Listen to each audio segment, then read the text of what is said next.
ምንጊዜም ሚዲያ የዕለቱ ጉዳይ ከመጽሐፍት ገበታ ከአድማጮች መድረክ መስታወት የቅዳሜ ወጎችና የተወልደ እንግዳ መደበኛ ዝግጅቶቻችን ናቸው። 703 475 6309 ስልካችን ምንጊዜም media@gmail.com የኢሜል አድራሻችን ነው። ሰብስክራይብ በማድረግ ቤተሰብ ይሁኑ። ምንጊዜም ኢትዮጵያ። ሰላም ጤና ይስጥልኝ የምንጊዜም ሚዲያ ቤተሰቦች። የ1997 ዓ.ም ምርጫን ተከትሎ በአዲስ አበባ ነዋሪዎች ላይ ከተፈጸሙ ግድያዎች የመጀመሪያው የዛሬ 21 ዓመት ሰኔ 1 1997 ዓ.ም የተፈጸመው ነበር። አምና በዕለቱ የተገደሉ ወገኖቻችንን 20ኛ ዓመት በማስመልከት ቨርቹዋል የስዕል አውደ ርዕይ በአርቲስት ዩሴ ሙላት ተዘጋጅቶ ነበር። ከዚሁ ጋር በተያያዘ ከአርቲስት ዩሴ ጋር አድርጌው ከነበረው ቆይታ የተወሰነውን ክፍል ለትውስታ ጋብዛችኋለሁ። 20 ዓመት ሆነው እንግዲህ የ1997 ምርጫን ተከትሎ ህይወታቸውን የተነጠቁ ወገኖቻችን፣ ቤተሰቦቻቸውን የተነጠቁ አካላቸውን እና እነሱን በማሰብ ነው እንግዲህ አንተ የፊታችን እሁድ ጀምሮ ቨርቹዋል አውደ ርዕይ ያዘጋጀኸውና ይሄ በራሱ በጣም ትልቅ ነገር ነው።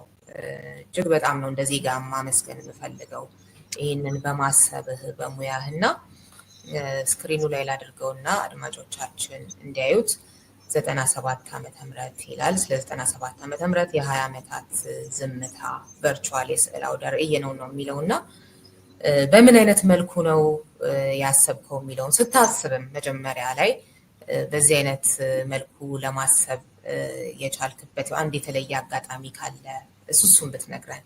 ኦኬ፣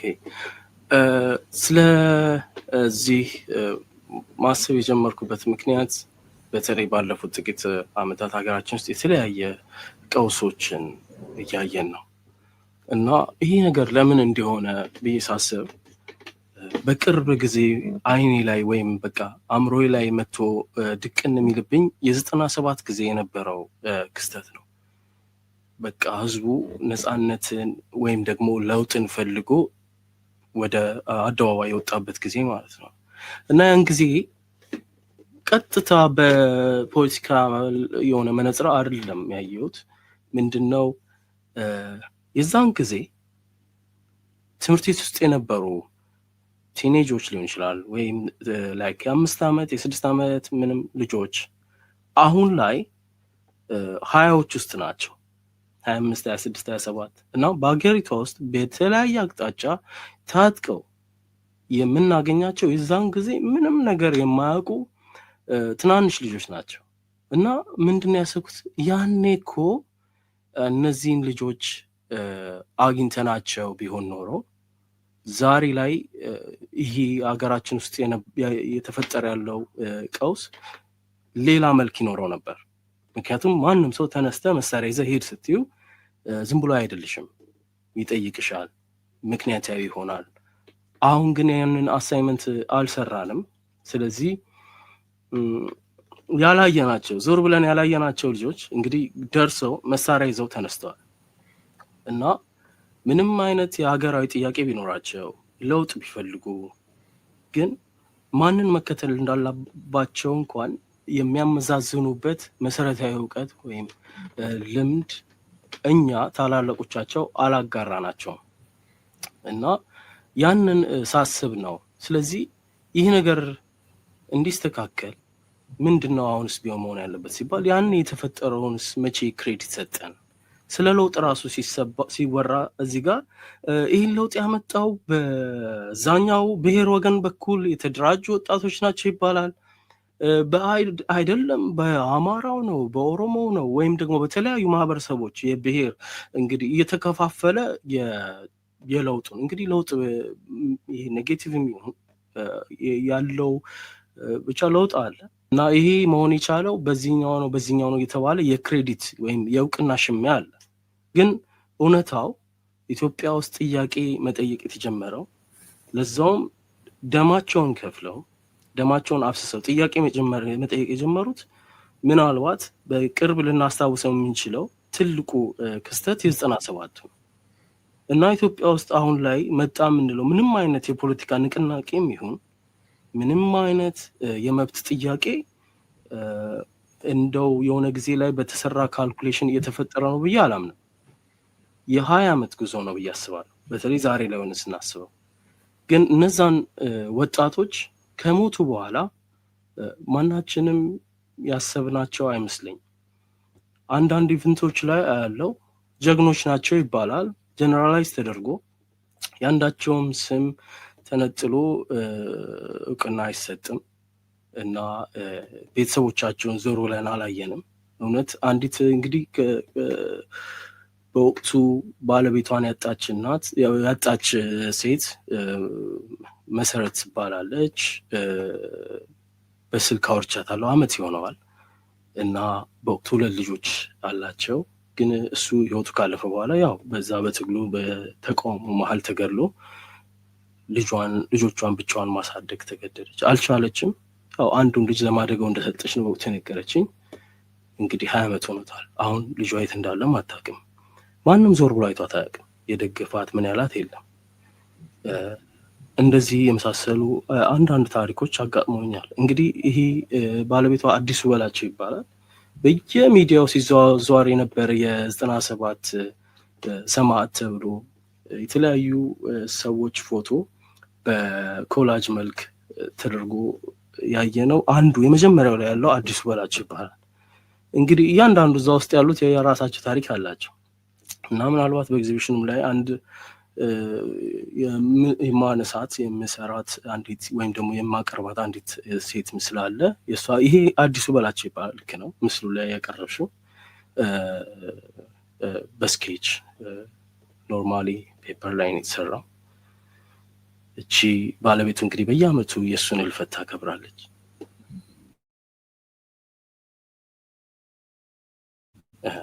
ለኔ በጣም እንግዲህ በህይወትም የተረፉ አካላቸውን ያጡ እንግዲህ መጀመሪያ ላይ ያለው አልኩት ያ ነው።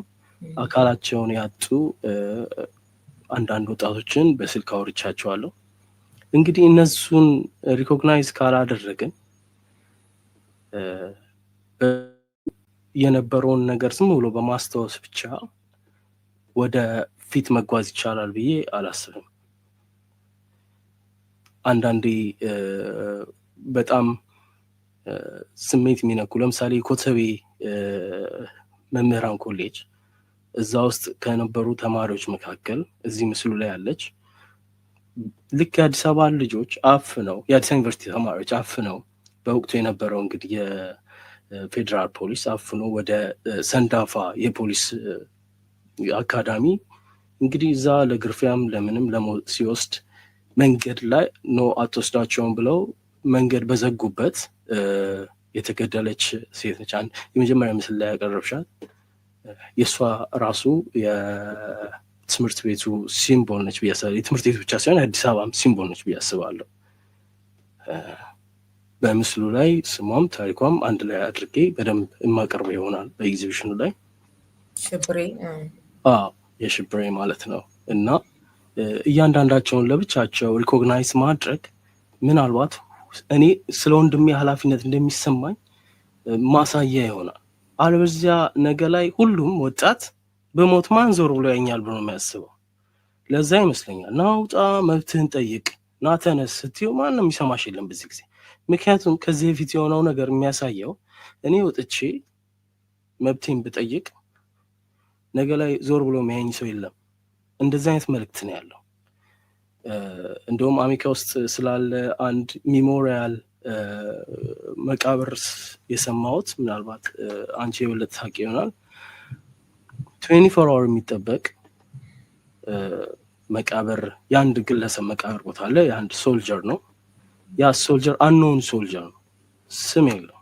ሪፕሬዘንት የሚያደርገው ግን በየሜዳው ሀገራቸውን ለመጠበቅ ሲዋደቁ ሞተው የቀሩትን ስም የሌላቸው ወይም ስማቸው ልክ እንደ ፕሬዝዳንትና ጀነራሎች በየሚዲያው ለማይዘዋወሩ ወታደሮች መታሰቢያ ሆኖ ነው እንደ ሲምቦል።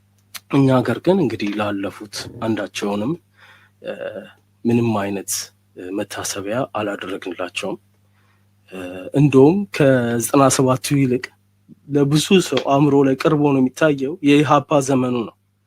እንግዲህ የምን ያህል አመታት ልዩነት እንዳለ ማንም ሰው እንግዲህ የሚያየው ነገር ነው። እና ከዚህ ጋር በተያያዘ የዓለማዊ ልቤን ይነካኛል ስለ በኢህአፓ ወቅት እንግዲህ የተሰራ ችግርሽ በእኔ አልፏል የሚለው እንግዲህ የሞቱትን እያሰበን የተሰራው ያ ሙዚቃ ይባላል። ሹሜ ታደሰ ነው የጻፈው። እሳቸው ኢንተርቪው ላይ አቅርበውታል አለማየሁ እሸቴ ራሳቸው። እና ስለ አዲስ አበባ ቢሆን ስለ ኢትዮጵያ ቢሆን ስለ ፖለቲካው ስለምን እነዛ የተሰዉት የሞቱት የሚያዘኑት ዜማ ነው የሚመስለኝ። ችግርሽ በእኔ አልፏል፣ በሐዘን ቢላዋ ዘግዝኮ እየበላኝ ላንቺ ሲባል እያለ ግጥሙ ይቀጥላል። በጣም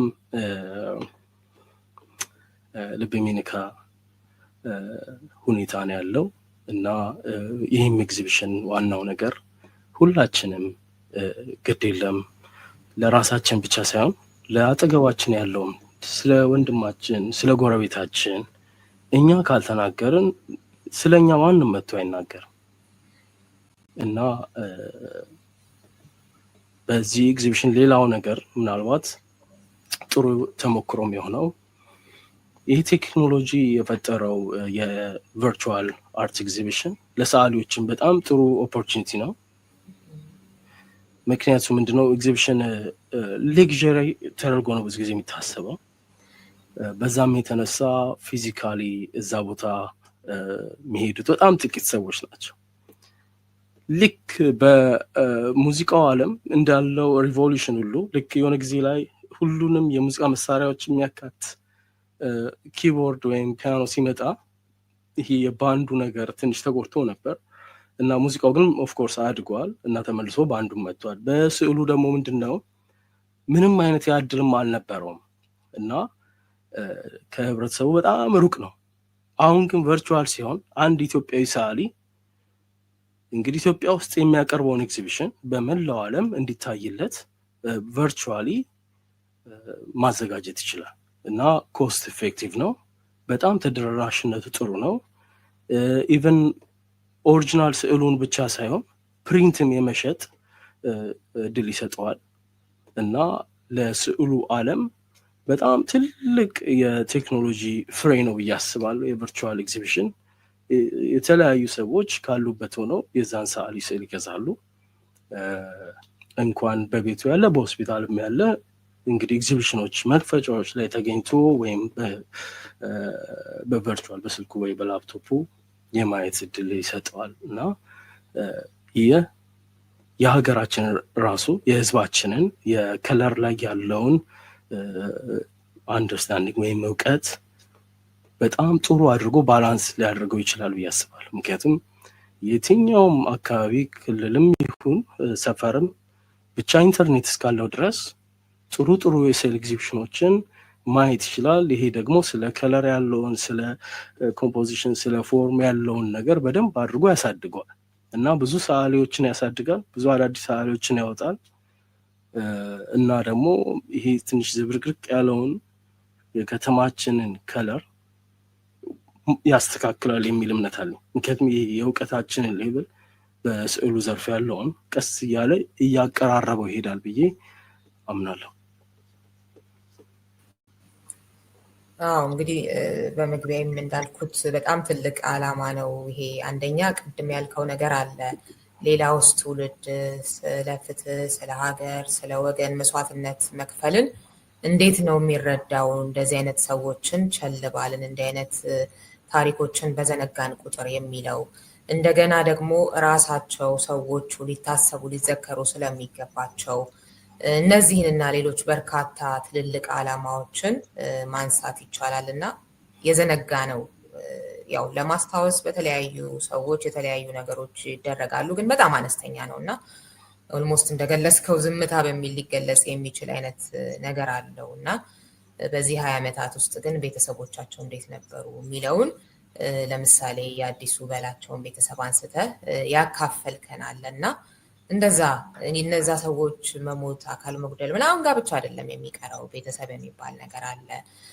ለብዙ ነው ዳፋው የሚተርፈው እና እሱን ደግሞ ዋጋ አለመስጠት ምን ያህል ያስከፍለናል በየጊዜው የሚለውን የምናየው ነገር ነው። ስለዚህ በድጋሚ ላመሰግን እፈልጋለሁ። እንደዚሁ ፌስቡክ ላይ ያደረካቸው የተለያዩ ስኬቾችን የአዲሱ በላቸውን ጨምሮ ሳይ ነበር እና እንደዚሁ አንድ ብንጨምርበት ሀድራ ሽኩር፣ ይህም እንግዲህ ከሰኔ 1 መስዋዕቶች ውስጥ አንዱ ነው እና ምናልባት እሱንና ሌሎችንም መጨመር የምትፈልገው ታሪኮች ካሉ ጨምርልን እና ወደ ሌላ ጥያቄ አልፋለሁ። ሀድራ ሽኩር የ44 ተክለ ሃይማኖት አካባቢ ልጅ ነው እና እስካሁን ድረስ በአካባቢ በጣም የሚያስቡት እና የሚያዝኑበት ሁኔታ ነው። በ97 በነበረው ሞት እንደው ሁላችን የምናውቀው የሪፖርት የተደረገውን የሞት ብዛት ነው እንጂ ሪፖርት ያልተደረገው በእጥፍ ይበልጣል ተብሎ ነው የሚታሰበው። ምክንያቱም እኔ ራሱ በነበረኝ አንዳንድ አጋጣሚዎች በግልም ሲልኩልኝ ሜሴንጀር ላይም እየተረዳው የነበረው ነገር ኮምፕሊትሊ ሌላ ማናውቀው በጣም ትልቅ ታሪክ አለ ከ97 ጋር በተያያዘ። ብዙዎቻችን ያለውን ሪፖርቶች መሰረት አድርገን ነው እየሄድን ያለ ነው። የሀድራ ሽኩር በሩ ላይ ነው የተገደለው። እንግዲህ በዛ በሰኔ 1 ጊዜ በነበረ ተቃውሞ እሱም ድምፁን ለማሰማት ስለ ወንድሞቹ፣ ስለ ሀገሩ እናም ደግሞ በፖለቲካውም በኩል የነበሩ ሰዎች በየሚዲያው የዛን ጊዜ በነበረው እድል ስለ ሀገራችን ሁኔታ የሚነግሩን አምነን ነበር ተቃውሞ የወጣ ነው እና የእሱን ቤተሰቦች ዳይሬክትሊ ማውራት እድል አላገኘውም። ግን ጓደኞቹ ናቸው ፎቶውን ፈልገው ላኩልኝ። የእሱም አሟሟት እንደዚሁ በጣም የሚያሳዝን ነው። በሩ ላይ ነው በቤቱ ጋር። እዚህኛው ምስል ውስጥ አጋጣሚ የእሱ ምስል የዚህኛው ውስጥ የለም። እንደዚህ ተሰብስበው በወጡት የዛን ጊዜ የነበረው ሪፖርቶች ላይ እና የእሱንም አንድ መስራት የፈለጉበት ምክንያት ያ ነው። ይሄ እንደውም የሚያሳየው ምናልባት ምን ያህል ጊዜ ስዘጋጅበት እንደነበረ ሊሆን ይችላል። ምክንያቱም እነዚህ ምስሎች አመት ሳይሆናቸው አይቀርም ፖስት ከጀመርኩኝ እና ያን ይመስላል ያለው ነገር። በኤግዚቢሽኑ ላይ እንግዲህ የተለያዩ ሲምቦሎች አሉ የተሳሉ የዛን ወቅት የሚያስታውሱ እና የፖለቲካውንም ሁኔታ አንዳንዶቹ በትክክለኛ ታይትላቸው የወጡ ስዕሎች አሉ። ፌስቡክ ላይ ግን በወቅቱ ፖስት በማድረጋቸው ጊዜ የነበረውን ስሜት ብቻ ዝም ብዬ ካፕሽን አድርጌ አንዳንዴ ያቀርባቸዋለሁ። ዘ ፓወር ኦፍ ማስክ የሚለው አንድ ስራ በስኬች መልክ አለ ፌስቡክ ላይ። አሁን ግን በፔንቲንግ ነው ኤግዚቢሽን ላይ የሚቀርበው። ስኬቹ እንግዲህ የአቶ በረከት ስምኦን የኮሚኒኬሽን ሚኒስቴር የነበሩት ናቸው እና እንግዲህ እሳቸው የነበሩበትን ፖዚሽን ሁላችን እናውቃለን። የጊዜ እንጂ ሰው ጀግና የለውም እንደሚባለው እንግዲህ አሁን እሳቸው ቤታቸው ገብተዋል። ብዙዎች ግን ሜዳ ላይ ቀርተዋል እሳቸው ስልጣን ላይ በነበሩ ጊዜ እና አንዳንዴ ከባለስልጣናቶች ቀጥታ በሚወጣ ትዕዛዝ ስላለቁትም ለማሰብ አንዳንድ ሲምቦሎች ተሰርተዋል ኤግዚቢሽኑ ላይ። ሌላው ነገር ምንድን ነው? አንዳንዴ 20 ዓመትን ለማክበር ምናልባት በጣም ብዙ ብርሃን የ20 ዓመት ልደትን ለማክበር ብዙ ብርሃን አያስፈልግም እና አንዲት ሻማ እንግዲህ ያንን ልደት ልታስብ ትችላለች እና የብዙ ብርሃን ጉዳይ ሳይሆን የአንዲት ሻማ ልደት ይበቃል። እንደዚህ አይነት ሀሳብም ያሉ ስዕሎች አሉ ኤግዚቢሽኑ ላይ፣ ትንሽ ቅኔም ይመስላሉ። ሌላው ፖስተሩ ላይ ያለው ስዕል የቪ ምስል የሚያሳዩት ናቸው። እንግዲህ የቅንጅት ለአንድነትና ለዲሞክራሲ በዛን ወቅት በቃ አየሩን ሁሉ ሞልቶት የነበረ የፖለቲካ ፓርቲ ነው። ከ3-4 ፓርቲዎች ጋር ተዋቅሮ አንድ ሆኖ የመጣ ፓርቲ ነበር። እንግዲህ እነሱ እዛ ውስጥ የነበሩ እንግዲህ ታላላቅ ሰዎች ስለ ሀገር ካላቸው መረጃ እንደውም እንግዲህ ፌስቡክ ምንም በዛ ሰዓት አልነበረም። ሶሻል ሚዲያ በቀላሉ አክሰስ የማድረግ ኢቭን ሞባይል ዳታ የዛን ጊዜ ነበር አይመስለኝም፣ ሞባይል ኢንተርኔት ማለት ነው። በዛን ወቅት ብዙ እንግዲህ የተረዳ ነው የተማርንበት፣ ስለ ሀገራችን ሁኔታ የገባን ጊዜ ነው። መጠየቅ ያለብንን መቃወም ያለብንን ከነበረው መራጭ ወደ 27 ሚሊዮን በላይ ህዝብ እንግዲህ ተመዝግቦ ወደ 80% በላይ የሚሆነው መርጧል ነው የሚባለው።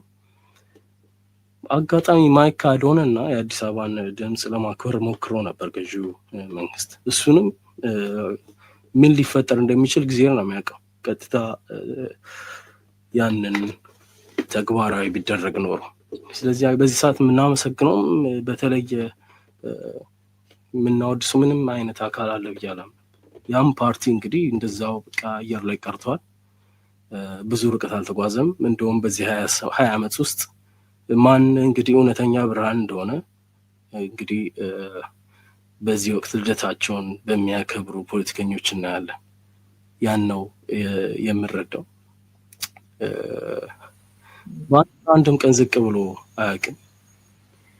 አንድም ቀን በዛ ጊዜ ሁሉ አልፎ ኢቨን ለውጥ መጣ ተብሎ እንግዲህ ጠቅላይ ሚኒስትሩ ወደ አሜሪካ የተለያዩ ስቴቶች ሄደው ሰዎች ጥያቄ ሲጠይቁ አንድም ሰው ያን ጊዜ ስለሞቱት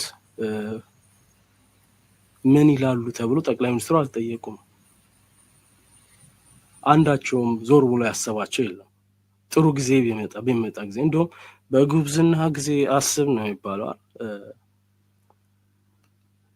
ላይክ መልካም ነገርን በደከመን ጊዜ በጣም ሁላችንም ፖላይት ነን ወይም ትሁት ነን በማንችል በአቅም በሌለን ጊዜ። ግን አሁን ለውጥ የሚመስል ነገር በመጣ ጊዜ ግን ስለ 97 ስለነበረው ነገር ማንም አካል ሲያነሳ ያየው አይመስለኝም። እና ያን ሳስብ አሁንም ቢሆን ባንዲራ ዝቅ ብሎ በዛን ወቅት ስለተሰዉት መዋል ያለበት ጊዜ ያለ ይመስለኛል። ምናልባት አሁን ያለው ስርዓት ይቀበለው አይቀበለው አላውቅም። አንዳንዶቹ ግን ያው በወቅቱ ቀጥተኛ ተሳትፎ የነበራቸው ናቸው። አሁንም ቢሆን የመንግስት ስልጣን ላይ ያሉ ሰዎች ለመወቃቀስ ግን አይደለም። ዋናው ነገር ምንድነው ግን እዛ ጋር የሞቱት ግለሰብን ተቃውመው ግለሰብ ላይ ተጽዕኖ አድርገው ወይም ደግሞ ግለሰብ ላይ ትችት ፈጽመው ሳይሆን በሀገር ጉዳይ ላይ ሀሳባቸውን ስላቀረቡ በሀገር ጉዳይ ላይ ድምጻችን ሊደመጥ ሊከበር ይገባል ስላሉ ነው የሞቱት። ለነሱ የህሊና ጸሎት የሚደረግበት ጊዜ ሀገራዊ የሆነ ፕሮግራም ሊኖር ይገባል ብዬ አስባለሁ። ኢቭን የሞቱ ወይም የተጎዱ ቤተሰቦቻቸውን ራሱ ማጽናናት እና እነሱንም ተካፋይ ማድረግ ተገቢ ነው ብዬ አምናለሁ። የ97 ጋር በተያያዘ የእንትናን መጽሐፍ ለማንበብ ሞክሬ ለማግኘት አልቻልኩም። የስንድ አበበ እንደውም ህትመት ገበያ ላይ የለም አሁን ይመስለኛል። ምክንያቱም ብዙ ጊዜ አፈላልጌ ያጣሁት ነው። እዛ ላይ ያሉ ታሪኮች ብዙ ነገር ይናገራሉ የሚል እምነት አለኝ። ፊልም መስራት የሞከሩ ወጣቶች አሉ። መሞከራቸውን በጣም አፕሪሼት አደርጋለሁ። የተወሰኑ ሀሳቦችን ለማንሳት ሞክረዋል። የነበረው በወጣቱ መሀል የነበረው መተማመን፣ ይቅር መባባል የመሳሰሉ ለማሳየት ሞክረዋል። ግን ይሄ ሁላ በጣም ያነሰ ነው ብዬ ነው የማስበው። እና በዚህ ኤግዚቢሽን ላይ እንደ ሲምቦል ሆነው ብዙ የሚገቡ ነገሮች አሉ። ይህን የመሳሰሉ ነገሮች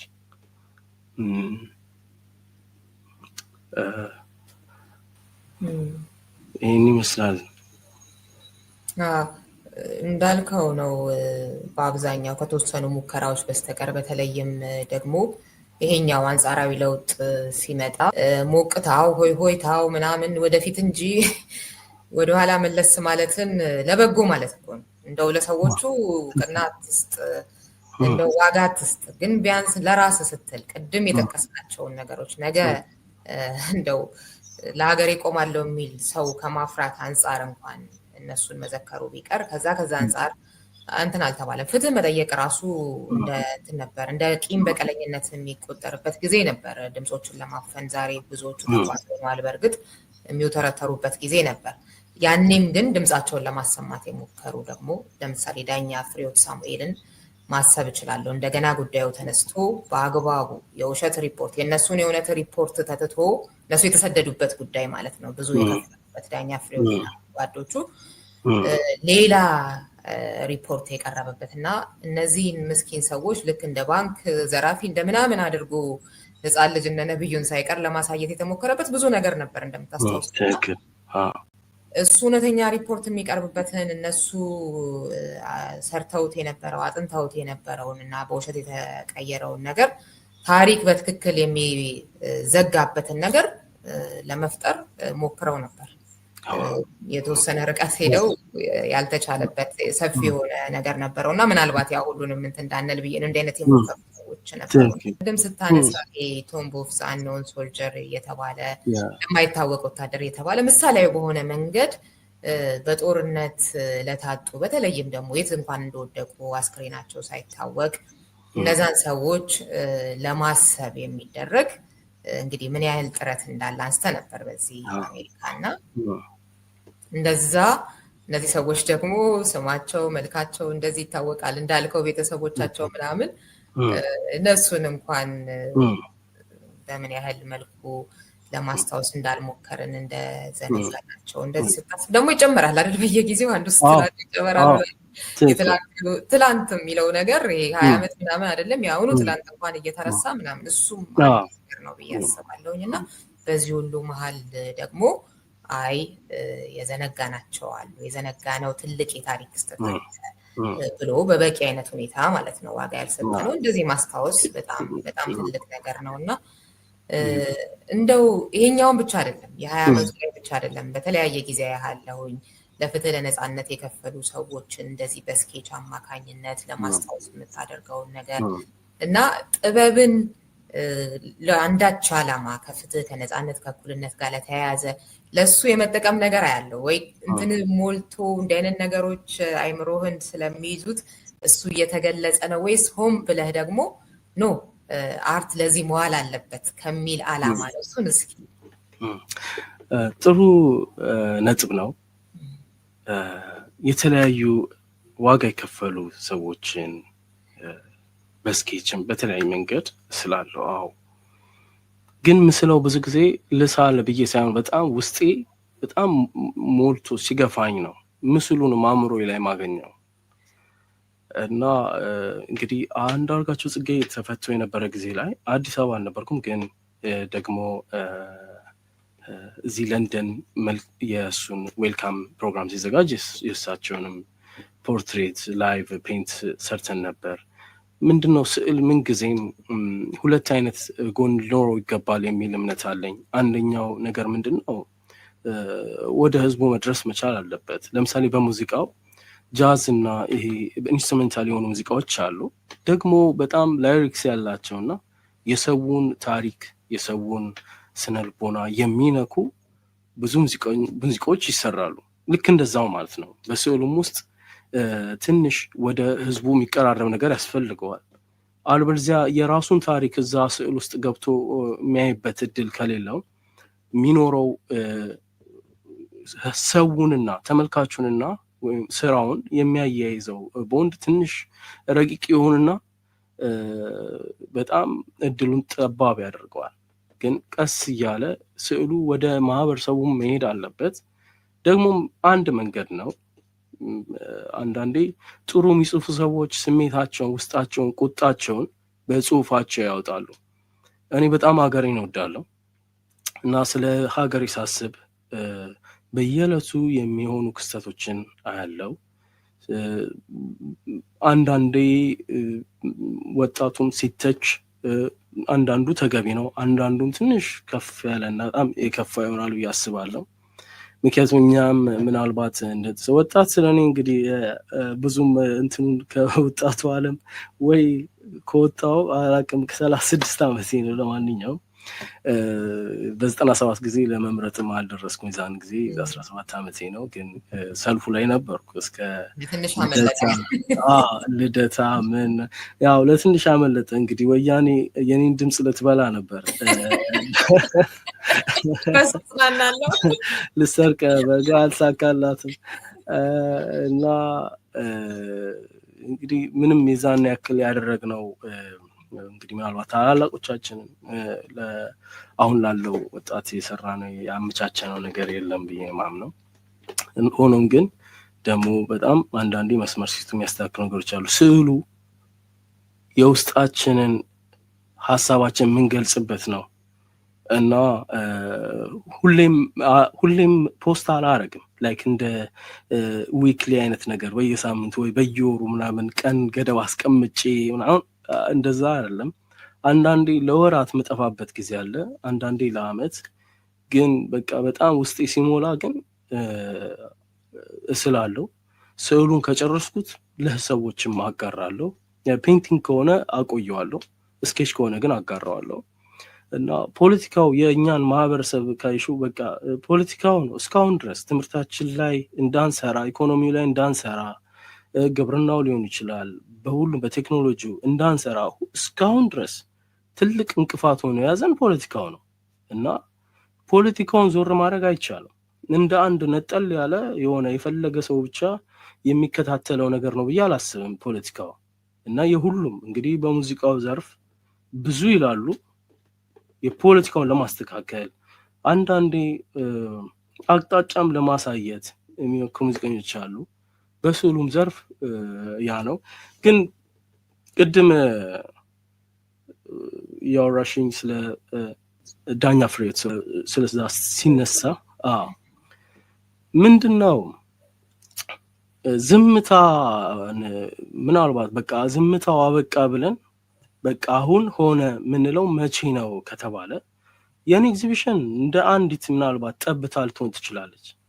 ግን ምንድነው የኔም ሆነ የሌሎችም ሰዎች በተለያየ ጊዜ የምናሰማው ድምፅና ግድ የለም እውቅና መስጠት ላለብን እውቅና እንስጥ፣ አለበለዚያ ትላንት ያልዘከርነው ዛሬ ደግሞ እኛን የሚዘክረን አይኖርም ብለን በተሰባሰበ ድምፅ እንደ ድምፅ ሊሆን የሚችለው ሀገራዊ የሆነ እውቅና ሲሰጥ የዛን ጊዜ ነው። እና ዝምታ ያልኩበት ምክንያት እስካሁን ድረስ በተለያዩ ተቋማት በግለሰብ ደረጃ ሊሆን ይችላል፣ በአንዳንድ የጥበብ ስራዎች ሊሆን ይችላል፣ በዛ መንገድ ነው እስካሁን ድረስ ያለፉትን ሰዎች ለመዘከር የሞከር ነው። እና የኔ በጣም ጠብተዋል ልትሆን ትችላለች እንጂ በጣም ትልልቅ ስራ የሰሩ ሰዎች አሉ። ግን አሁንም ቢሆን ዝምታ ምልበት ምክንያት ይህንን እውቅና መስጠት የሚችል መንግስት እያለ አሁንም በራሱ ዓለም ተጠምዶ ሌሎች ጉዳዮች ላይ ሲንቀሳቀስ እንግዲህ ማስታወስ ያለብን ይመስለኛል። ያ ነው ምንጊዜም ሚዲያ። የዕለቱ ጉዳይ ከመጽሐፍት ገበታ፣ ከአድማጮች መድረክ መስታወት፣ የቅዳሜ ወጎችና የተወልደ እንግዳ መደበኛ ዝግጅቶቻችን ናቸው። 703 475 6309 ስልካችን፣ ምንጊዜም ሚዲያ @gmail.com የኢሜል አድራሻችን ነው። ሰብስክራይብ በማድረግ ቤተሰብ ይሁኑ። ምንጊዜም ኢትዮጵያ።